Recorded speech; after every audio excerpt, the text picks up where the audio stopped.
Mərhəmətli və rəhimli Allahın adı ilə.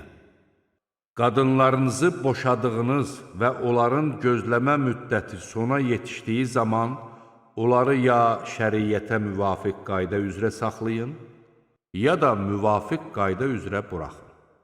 Zərər vurmaq və təcavüz etmək məqsədi ilə onları saxlamayın. Kim bunu etsə, ancaq özünə zülm etmiş olar. Allahın ayələrini ələ salmayın.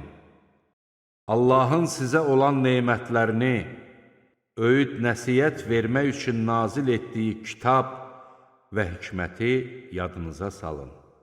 Allahdan qorxun və bilin ki, Allah hər şeyi bilir.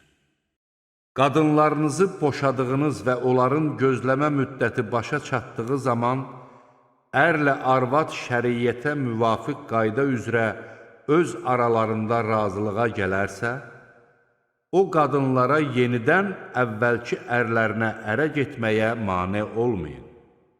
Bu, sizlərdən Allaha və axirət gününə iman gətirənlərə verilən bir öyüd nəsiyyətdir.